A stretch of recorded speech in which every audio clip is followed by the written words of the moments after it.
अरविंद केजरीवाल को 28 मार्च तक ईडी की रिमांड पर भेज दिया गया है। इस वक्त की सबसे बड़ी खबर सामने आ रही है। राउज एवेन्यू कोर्ट ने सीएम केजरीवाल को ईडी की रिमांड पर भेज दिया है। बता दें कि कल रात सीएम अरविंद केजरीवाल की गिरफ्तारी हुई थी, जिसके बाद उन्हें कोर्ट में पेश किया गया।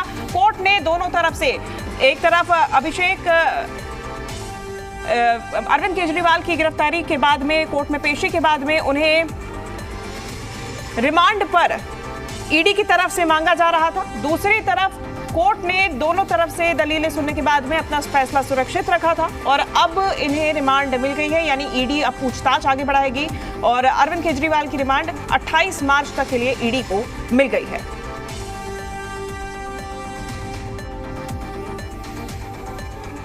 ये बड़ी जानकारी सामने आ रही है। कल रात मुख्यमंत्री अरविंद केजरीवाल की गिरफ्तारी हुई थी। गिरफ्तारी के बाद में उन्हें कोर्ट में पेश किया गया है और दोनों तरफ से दलीलें सुनी गई हैं। जहां एक तरफ सिंघवी की तरफ से पैरवी की गई थी अरविंद केजरीवाल की, दूसरी तरफ एसबी राजू ने ईडी का पक्ष रखा था और दोनों ही तरफ से दलीलें सुनने के बाद में कोर्ट ने अपना फैसला सुरक्षित रखा था, जो कि अब जारी कर दिया गया है। अरविंद केजरीवाल को 28 मार्च तक ईडी की रिमांड पर भेज दिया गया है। मेहमान लगातार हमारे साथ बने हुए हैं। सबसे पहले जी अनामिका जी, मैं चाहूंगी अपनी बात आप पूरी करें। जी, जिसमें कि हम आपको बताना चाहते हैं कि सेक्शन 50 जो है PMLA act, that is the prevention of the money laundering act, जो कि ईडी को ये राइट देता है समन भेजने का थ्रू सेक्शन 50। बट जब वो सेक्शन में वो समन्स के बाद भी नहीं आते हैं, then under 9 the PMLA act ED has the right to arrest the person only for the clarification. उनसे जवाब मांगा गया है, जबकि आपको ये सबको पता है कि नवंबर से ही उनको समन्स भेजे जा रहे थे। उनको सबसे पहला समन जो है 2 नवंबर को भेजा गया, फिर 22 दिसंबर को भेजा गया। जनवरी में 3 डेट्स पे उनको समन भेजी गई और वो हर बार कभी हाईकोर्ट आए हैं, कभी वो आज जैसे कि आपको भी पता है कि सुप्रीम कोर्ट से उन्होंने अपनी बेल खुद ही विड्रॉ कर ली है। उनको हाईकोर्ट से भी रिलीफ नहीं दिया गया था, क्योंकि इस एक्ट को बनाने का मतलब ही ये था कि ईडी को आपको अपना पॉइंट क्लियर करना है। ED, if asking about the money laundering, you have to brief, you have to give your reply to the ED only, जो कि अरविंद केजरीवाल जी की तरफ से नहीं किया गया। इसकी वजह से उनको किसी भी तरीके की कानूनी सुरक्षा प्रदान करने से दिल्ली हाई कोर्ट ने पहले ही मना कर दिया कि हम आपको किसी भी तरीके की कानूनी सुरक्षा नहीं दे सकते, क्योंकि वो कोऑपरेट नहीं कर रहे थे ईडी की इन्वेस्टिगेशन में। बार बार समन्स दिए जा रहे थे, बट फिर भी वो डिनाई कर रहे थे और कानून का उन्होंने मजाक बनाया। जो भी ये चीजें हो रही है, जो आज कानून का राजनीतिकरण हो रहा है, ये गलत है। कानून ऑलरेडी सबके लिए बराबर है और ये कोई पहली बार नहीं हुआ कि देश का, ये किसी पहले ऐसा नहीं है कि राज्य के किसी पहले मुख्यमंत्री को अरेस्ट किया गया है। इससे पहले आप देखेंगे जयललिता को भी बीइंग सीएम उनको अरेस्ट किया गया था। लालू यादव जी, जो कि उन्होंने वो चले गए और राबड़ी देवी उनके बाद उन्होंने सत्ता संभाली। लेकिन सभी के खिलाफ एलिगेशंस प्रूव होने के बाद उन्हें अरेस्ट किया गया था। जी, एलिगेशंस, बट आज उनको अरेस्ट नहीं किया गया। ये तो आप ये समझिए शिवांगी जी, इनको अरेस्ट में ये चीज पॉइंट क्लियर होना जरूरी है कि वो कनेक्टेड नहीं हुए हैं। ईडी तो सिर्फ उनसे उनका जवाब मांग रही है। आज जो अभी ये जो खबर आई है कि उनको रिमांड मिला है, ईडी को रिमांड मिला, क्योंकि ईडी अपने सवालों पे पूछताछ करना चाहती है। ठीक है। अगर केजरीवाल जी पहली डेट पे ही जाके, जब उनको पहला समन प्राप्त हुआ, तो जो ये भारत के संविधान की इतनी दुहाई दी जा रही है, अगर वो इसका सम्मान करते हैं, अगर वो भारत के संविधान का सम्मान करते, वो अगर वो ईडी की पूछताछ को कोऑपरेट करते और जाकर के अपना जवाब रखते, तो इतना कुछ करने की जरूरत ही नहीं थी। ये जो हमारे कानून का राजनीतिकरण जो किया जा रहा है, ये सरासर गलत है। कानून को मजाक नहीं बनाया जाए, ये मेरी दरखास्त है जो भी लीडिंग पार्टी है उनसे, जो भी है, कि कानून को इस तरीके से ना किया जाए, क्योंकि कानून के अंदर ही जो आज रिमांड भी मिला है, उनको हाई कोर्ट से भी रिलीफ नहीं मिली थी। उनको सुप्रीम कोर्ट में खुद उनके वकीलों ने, जो वरिष्ठ अधिवक्ता हमारे श्री मनु सिंह सिंघवी जी, अभिषेक मनु सिंह सिंघवी, उन्होंने खुद से विड्रॉ किया, क्योंकि उन्हें पता है कि ईडी को रिमांड वो आप रोक नहीं सकते। ईडी को रिप्लाई चाहिए और जो कि केजरीवाल जी को रिप्लाई देना चाहिए। ठीक है जी। पवन जी, रिमांड मिल चुकी है, आप कह रहे हैं जेल से सरकार चलाएंगे, कैसे चलाएंगे? देखिए, बिल्कुल, एक तो ये कहना कि अरविंद केजरीवाल जी ने इसका लोकतंत्र का मजाक बनाया, बिल्कुल गलत होगा।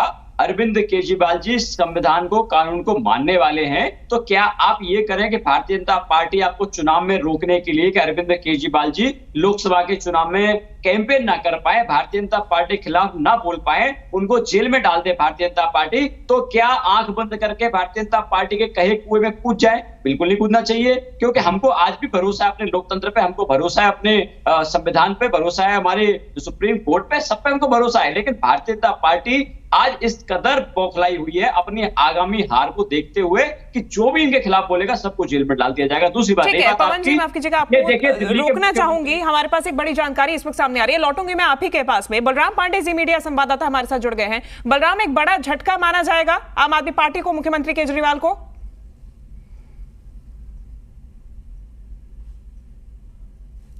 पूछताछ की, क्योंकि 7 दिनों की रिमांड पर के कविता को लिया गया था और आप देख सकते हैं कि काफिला निकल रहा है। ये देख सकते हैं कि किस तरीके से जो काफिला है वो निकल रहा है।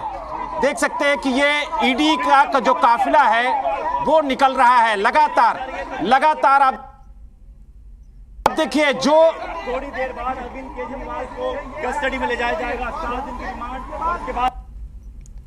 ठीक है बलराम, ये तस्वीरें बलराम हमें दिखा रहे थे, अभी तक कोर्ट में मौजूद थे अरविंद केजरीवाल, अभिषेक मनु सिंघवी, दूसरी तरफ एसवी राजू, ईडी की टीम ये कोर्ट में मौजूद। बिल्कुल देखिए, कोर्ट से ईडी का काफिला निकल चुका है और मुख्यमंत्री अरविंद केजरीवाल को ईडी कोर्ट से निकलकर सीधे अब वो मुख्यालय की तरफ जा रही है। और आप देखिए जिस तरीके से यहां पर पूरी तरह से जो सुरक्षा कर्मी थे वो मुस्तैद थे, लेकिन अब उन्होंने राहत की सांस ली है, क्योंकि जो काफिला है अरविंद केजरीवाल को लेकर के ईडी का वो निकल चुका है यहां से और कुछ ही देर में ये काफिला ईडी मुख्यालय पहुंचेगा और उसके बाद उनसे पूछताछ होगी। 7 दिनों की रिमांड ईडी को मिली है कोर्ट की तरफ से, क्योंकि कोर्ट में ईडी ने 10 दिनों की रिमांड मांगी थी, लेकिन कोर्ट ने 7 दिनों की रिमांड मंजूर की है और काफी वक्त लगा फैसले को टाइप करने। बिल्कुल बलराम, ये जानकारी देख रहे थे, तस्वीरें दिखा रहे थे, और अब जो है ये काफिला निकल चुका है कोर्ट से और अब पहुंचेगा ईडी दफ्तर के बाहर। एक्सक्लूसिव तस्वीरें आप जी दिल्ली एनसीआर हरियाणा पे देख रहे हैं। ईडी दफ्तर के बाहर भी चौकसी बढ़ाई हुई थी और दोपहर से ही ईडी दफ्तर के बाहर पुलिस बल तैनात किया गया था, एसीपी रैंक के अफसर यहाँ पे मौजूद थे। और अब चूंकि 7 दिन की रिमांड ईडी को मिल चुकी है, अब 7 दिन तक मुख्यमंत्री से पूछताछ की जाएगी और पूरे इस मामले में जिस तरीके से उनका नाम सामने आया है, चाहे 20% आरोपियों ने ही उनका नाम लिया हो, लेकिन अगर एक बार भी उनका नाम सामने आया है तो पूछताछ बनती है, ऐसा ईडी का कहना है। और ईडी की तरफ से अब 7 दिन की रिमांड जो कि मिल चुकी है तो पूछताछ जारी रहेगी। बता दें कि सुबह 10:30 बजे मुख्यमंत्री अरविंद केजरीवाल की पेशी हुई थी। 2 दौर में ये पेशी चली है, सुनवाई हुई है। दोपहर 2:20 पे दूसरे दौर की सुनवाई शुरू हुई थी, जिसके बाद कोर्ट ने दोनों पक्ष की दलीलें सुनने के बाद अपना फैसला सुरक्षित रख लिया था। समय निश्चित रूप से काफी लगा, जैसा बलराम बता रहे थे, और जज ने 3 बार में यह फैसला लिखा है और अब फैसले को नोट डाउन करने के बाद में फैसला सुना दिया गया है। अरविंद केजरीवाल की रिमांड ईडी को मिल गई है, 7 दिन तक अब ईडी पूछताछ करेगी। ये तस्वीरें आप देख रहे हैं और लगातार आम आदमी पार्टी की तरफ से प्रदर्शन किया जा रहा है। आतिशी, सौरभ भारद्वाज, ये तमाम बड़े मंत्री हैं, नेता हैं, जिन्हें हिरासत में भी लिया गया है। विरोध प्रदर्शन को देखते हुए स्थिति को शांत कराने के लिए पुलिस बल लगातार कोशिश कर रहा है। अब जो मुख्य पॉइंट है, जो मेन पॉइंट हम कहें तो अब ईडी दफ्तर के बाहर की सुरक्षा का है, चूंकि आम आदमी पार्टी के कार्यकर्ताओं द्वारा लगातार प्रदर्शन किया जा रहा है, तो ऐसे में ईडी दफ्तर की सुरक्षा बढ़ाना और भी ज्यादा महत्वपूर्ण हो जाता है। ये तस्वीरें आप लगातार देख रहे हैं। ईडी रिमांड पर सीएम अरविंद केजरीवाल को भेज दिया गया है 28 मार्च तक।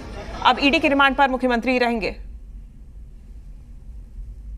में इस तरीके से बदलाव किए गए ताकि कुछ चुनिंदा लोगों को, कुछ चुनिंदा बिजनेसमैन को फायदा पहुंचाया जाए, और ऐसे में जो आबकारी नीति में मनमाने बदलाव के जरिए जो फायदा पहुंचा है बिजनेसमैन को, उनको जो फायदा पहुंचा है वो भी अपराध की से अर्जित आय में ही शुमार होता है। तकरीबन 338 करोड़ का फायदा पहुंचा है जो बिजनेसमैन को आबकारी नीति में जो बदलाव किए गए। तो ऐसे में ये कहना कि अपराध से अर्जित कुल आय सिर्फ 100 करोड़ है, ऐसा नहीं है। 100 करोड़ की रिश्वत दी गई है आम आदमी पार्टी को और 338 करोड़ का फायदा उन बिजनेसमैन ने उठाया है जिन्होंने रिश्वत देकर के आबकारी नीति में जो मनमाफिक बदलाव हुए थे उनका फायदा उठाया था।